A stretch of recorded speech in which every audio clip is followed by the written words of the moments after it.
¿Cómo están? El Señor les bendiga. Vamos a hablar entonces acerca de los dos reinos. Todos los seres humanos vivimos según ciertas normas y hábitos, aunque no sean más que los caprichos que cambian a cada momento. Se dividen los seres humanos entre los que viven como quieren ellos y los que viven como Dios quiere. Entonces son dos conceptos de gobierno de la vida que son diametralmente opuestos entre sí. En la Biblia, estos dos gobiernos están identificados como el reino de Dios y la potestad de las tinieblas. Ambos términos aparecen en la epístola del apóstol Pablo a los Colosenses, donde el apóstol, hablando de Dios, afirma lo siguiente: el cual nos ha librado de la potestad de las tinieblas y trasladado al reino de su amado Hijo. Usted puede encontrar esta cita ahí en la carta del apóstol Pablo a los Colosenses capítulo 1, versículo 13. Asimismo, la Biblia aclara que Satanás es el que domina el principado de las tinieblas, mientras Jesucristo ejerce el gobierno sobre la luz. Vamos a hablar un poco también para entender no solo el concepto, sino cómo se mueve la potestad de las tinieblas. El que pretende vivir según su propio criterio se engaña. Entre tanto que uno hace lo que quiere, piensa que le va bien, cuando en realidad está destruyéndose y cayendo en la trampa del diablo. Por eso debemos darnos cuenta de que la raíz del mal del hombre está en su rebelión, en su egoísmo, su pretendida independencia de Dios. Al no tomar en cuenta a Dios, sin reconocerlo como dueño y rey sobre su vida, está siguiendo entonces el mismo camino de Satanás y terminará eventualmente bajo su dominio. Satanás es llamado en la Biblia el príncipe de este mundo, según San Juan, capítulo 12, versículo 31. También el apóstol Pablo habló acerca de esto ahí en Efesios, capítulo 2, versículo 2. Satanás con sus demonios ejerce una fuerza espiritual maligna cuyo propósito es trastornar, arruinar y al fin destruir al hombre. Por eso hay una confusión y maldad en derredor nuestro y a menudo los mismos seres humanos.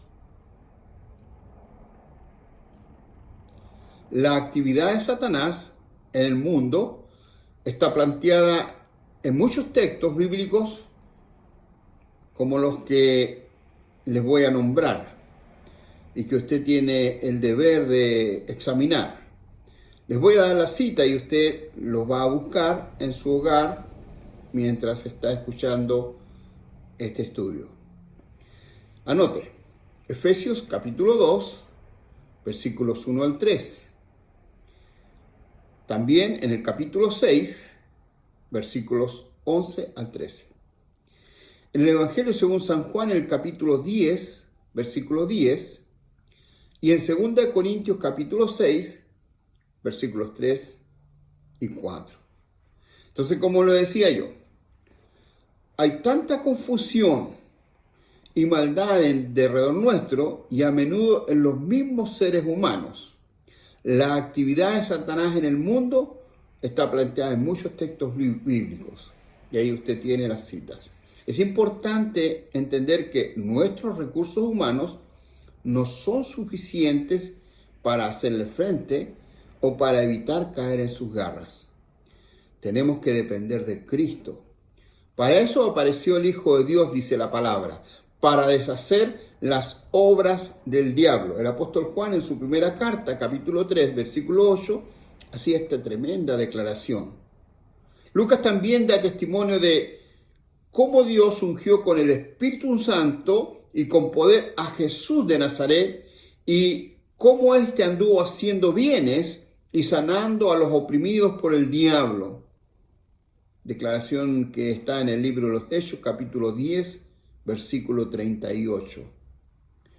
Y también está el reino de Jesucristo. Cuando las Escrituras se refieren al reino de Dios, no está hablando del cielo o del lugar donde habita Dios, sino está hablando del gobierno de Dios.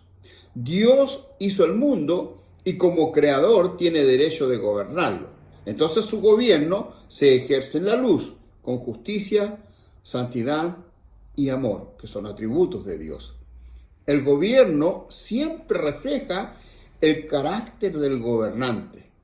En este caso, Jesucristo es quien gobierna con la autoridad que surge de su muerte y resurrección, por las cuales reveló el amor y la justicia de Dios y ganó el derecho de reinar sobre el mundo entero.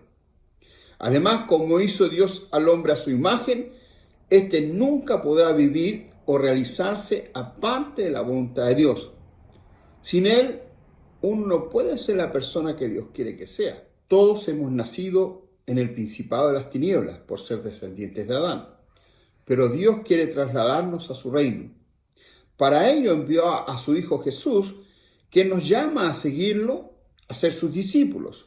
La verdadera conversión es ser librados de las potestades de las tinieblas y ser trasladados al reino de luz.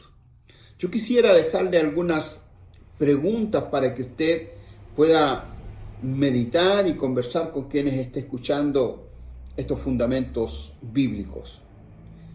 Por ejemplo, ¿entendió usted de qué manera ejerce Dios su gobierno en el mundo? ¿Qué significa el gobierno moral de Dios? ¿Cómo usted lo entiende? ¿Qué actitud debemos tener frente al gobierno de Dios? ¿Por qué estamos en falta ante su gobierno? ¿Qué evidencia hay de nuestra condición ante Dios? Y finalmente, ¿por qué es el Evangelio una buena noticia de Dios para el ser humano? ¿Qué quiere hacer Dios en nosotros por medio del Evangelio? Medite en estas preguntas y usted puede también interactuar con aquellos que esté escuchando este estudio y va a ir poniendo usted un firme fundamento en su vida cristiana. Dios le bendiga.